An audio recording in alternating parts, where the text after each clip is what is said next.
What's going on, Assassins? It's Darkstrider, and this may be a big win for Assassin's Creed Shadows.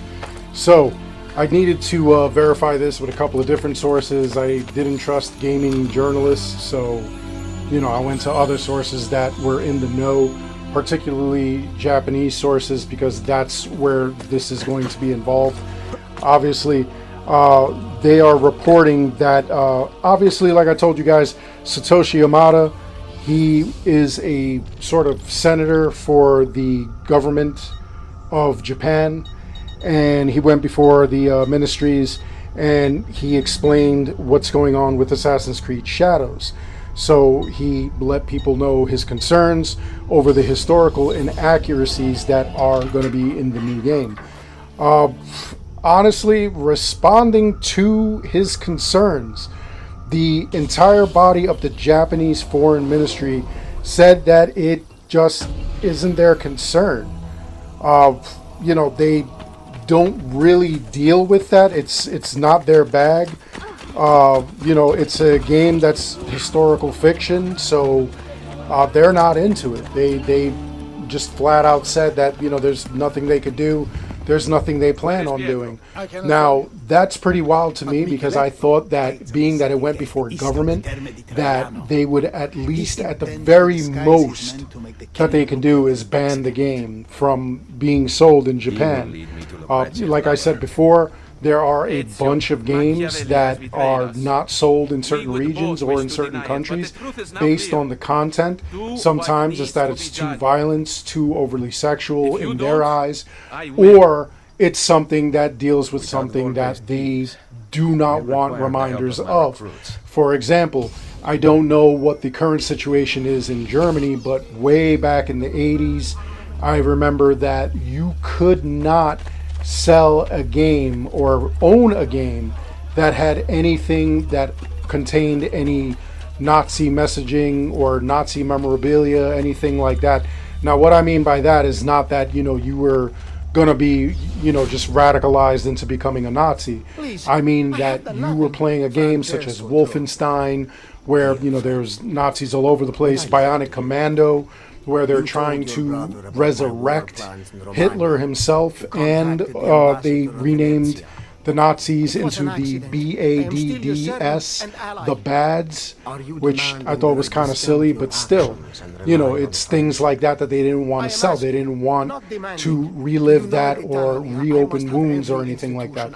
So there are countries that do that. So I figured that at the very least, this is what they would do. But apparently, they're just not into it. They're not. And I know that over, I can't speak for any other country, but in the United States, we've actually had several times where video games have been brought before Congress all over things that, us as gamers think is silly, but to Congress, they thought it was big time, such as the original Mortal Kombat, when it was coming to consoles, and I'm talking Super Nintendo, Sega Genesis.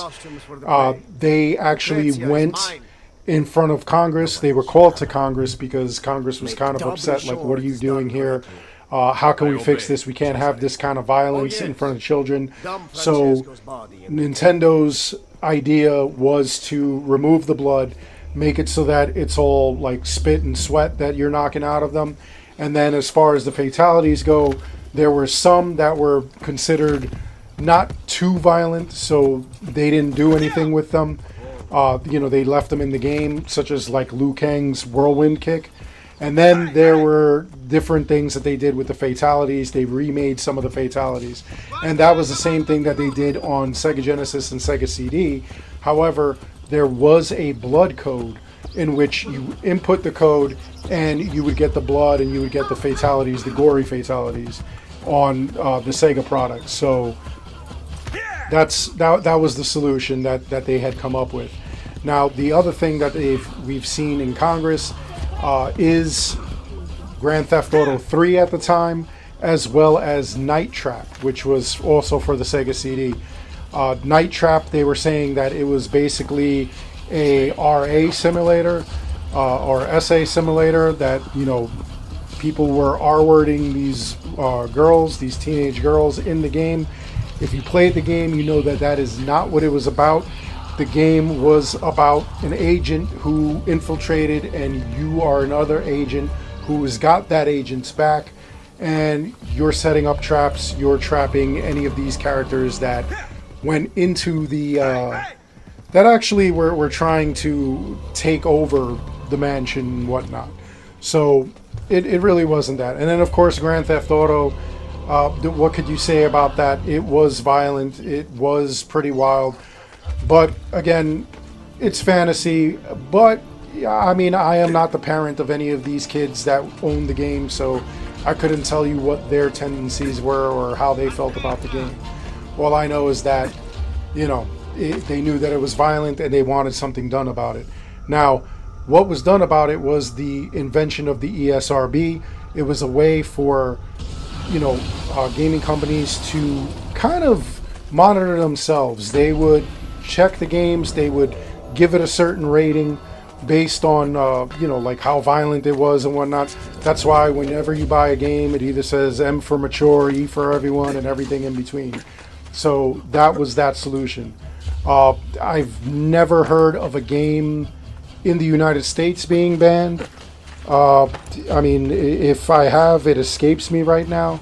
Oh, there was the Guy game, which I did a video on a couple of weeks ago.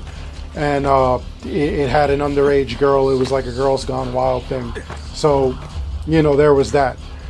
But there are still copies of it out there. Now, getting back to the whole Assassin's Creed Shadows, again, like I said, I thought that their version of Congress, their ministry, that they would do something about that, and that it would be not selling the game at all within their borders. But that's not to pass. However, I'll tell you what else is going on. There is a foreign ministry, or the Ministry of Education over in Japan.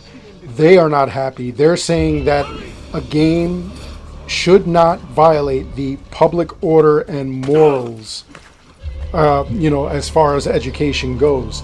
They believe that careful handling is required if the suspicious material, you know, messes with morals and things like that, or public order. So this may kind of turn the tide. Congress, their version of Congress, may actually pay attention at that point. So you know, like it's one of those things that we're just going to have to wait and see. As more things develop, I'll definitely let you guys know. You know, we do know that Ubisoft issued an apology, and that is weird timing, because around the time that they issued this apology is also the time that, you know, it went before their ministry. So, you know, is that coincidence or was that perfect timing? You let me know. Anyway, what are your thoughts on this? Do you think that that's a win for Japan? Do you think that, you know, this is being overblown and their ministry has the right idea? Or do you think that, you know, they're not paying enough attention, they're just a bunch of boomers, and they clearly aren't paying attention to something that should be paid attention to? I'd love to hear your thoughts in the comments below, and any other thoughts that you have on this situation. I'd love to hear from you. Anyway, that's all there is for this video. I hope you enjoyed it. Please make sure you like and subscribe. It helps this channel out an awful lot. As always, I want to thank each and every one of you for watching, and until next time, take care, be good, stay safe, take care of each other. I'll see you guys all in the next one.